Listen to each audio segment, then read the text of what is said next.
This is Kayla at Becky's Graphic Design, and we want to thank you so much for purchasing our interior template for your children's book. To get started, let's find your template. Once you have purchased and downloaded the template, your zip folder should exist in your downloads. So let's navigate to our File Explorer and go to our downloads. You should be looking for a file that looks something like this. 2025 InDesign Interior. This is the 8.5 by 8.5 dimension, set for a 32-page book. We are going to right-click on this folder and extract all. We need to choose a location for our files. Let's navigate using Browse. Let's select our documents, and we are going to click Select Folder. When we click Extract, your computer is going to place a new folder here in your documents. Now you can see this is where your template will live. To open the template folder, double-click on it, and you will see a few things inside. The fonts, the links or the illustrations that I have set up in this template, the InDesign file, which is the most important part, a PDF for preview, some instructions, and some copyright. I highly recommend you make a duplicate of this file just in case you decide you want to come back and use it again. To do so, we will right-click, select Copy, then right-click and select Paste. Now we have a copy of the file. We can rename this file the name of your book.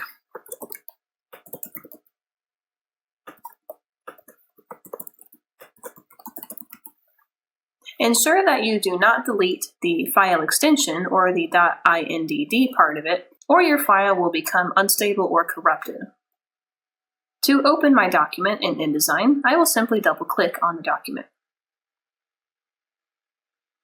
If your document wants to update the links, allow it to do so. If your InDesign interface does not look like mine, double-check that you have utilized the book workspace here at the top of the page. If you have any of these other ones selected, your interface may not look like mine, so select Book. In our Pages panel, we can get a thumbnail preview of each of the pages of the book. We can see that it is labeled from 1 to 32 at the end. So what is contained in this file? This is the title page of your book. This is the copyright page. This is your dedication page, which you can use for the first page of your story if you prefer. And then on this spread is where your first image and your first bit of story text go. First, let's focus on the title page. Here's where we're going to type in the title of your book. Make sure you insert your name for the author and your illustrator name.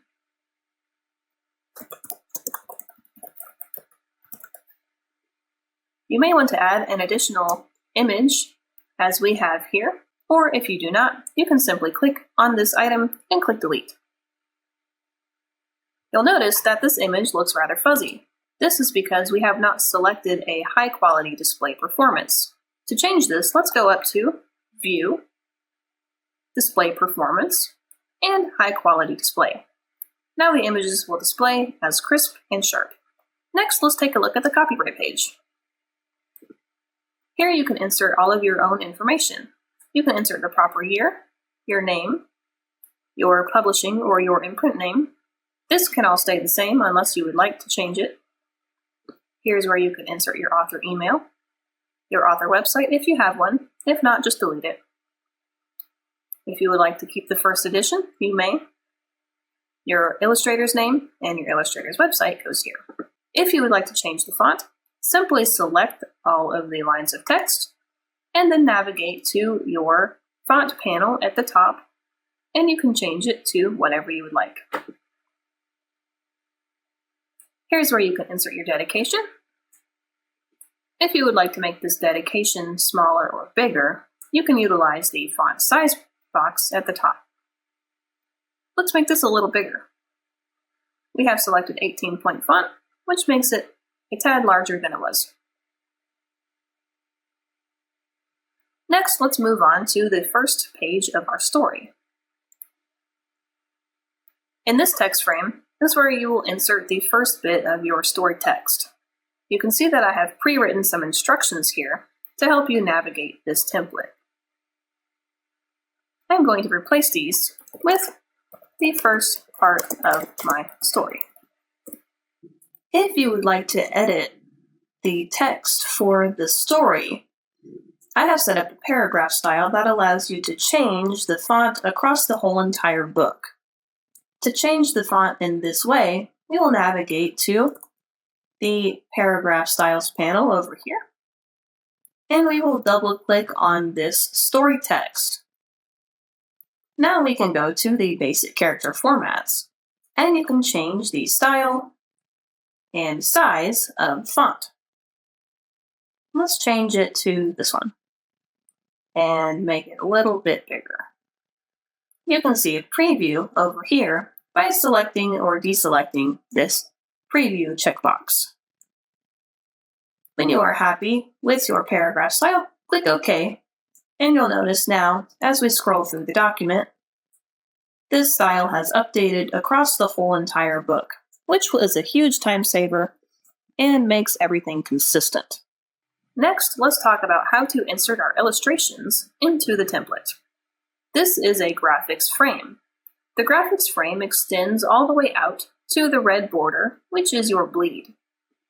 When you're ready to insert an illustration into this frame, navigate up to File, Place, and now go to wherever your illustrations are contained on your computer.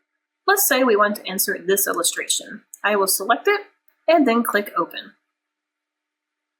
Now you'll see that this illustration is not fitting into the frame.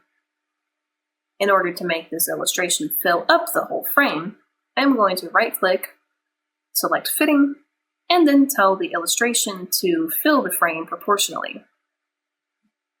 If I would like to change the cropping on this, click this circular icon in the center of the graphics frame. Then you can drag the illustration back and forth until you find the desired cropping. This process will continue throughout the entire document.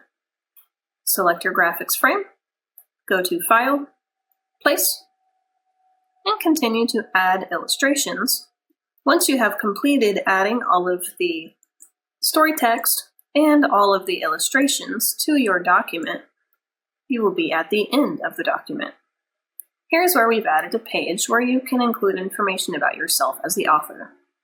You could also include information about the illustrator or any other things you want your audience to know. Occasionally, we will ask the audience to leave a review utilizing this page. Whatever you would like to do. You can add a headshot of yourself inside of this circle by selecting File and Place. When you are done adding your images and your text, it is time to export this document as a PDF for upload to KDP. To export the proper PDF, we will go to File, Export, select Adobe PDF Print.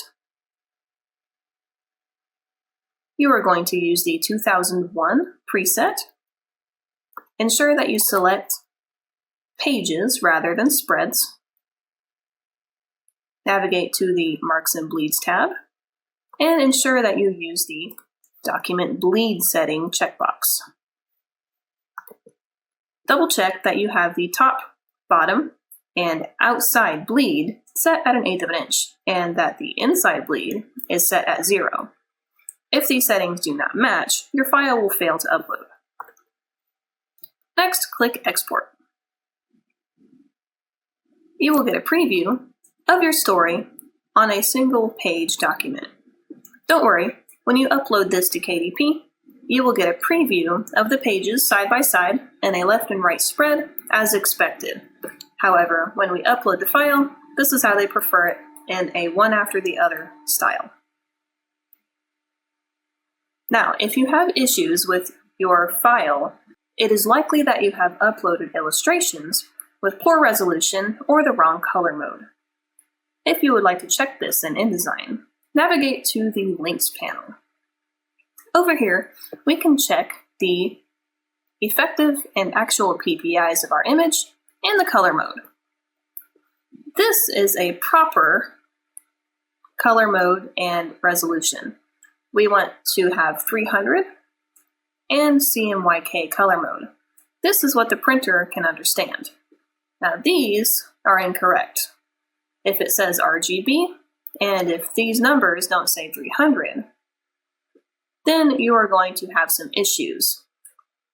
These numbers being lower mean that the printer has a lower resolution than they can work with, and those illustrations will need to be made larger. If you cannot see the resolution or color mode panel over here in your links, navigate to the hamburger button at the top, go down to Panel Options, and make sure that you have selected the actual PPI and effective PPI boxes and the color space boxes. These will make sure that you can see the proper information for your links. When you're done, click OK, and you should be able to see in your links panel what I have right here. If you need further help preparing your images for print, we have some other videos on our Becky's Graphic Design YouTube channel that can help you get where you need to go. Again, we thank you so much for purchasing and downloading our template. We hope you find it helpful, and happy self-publishing.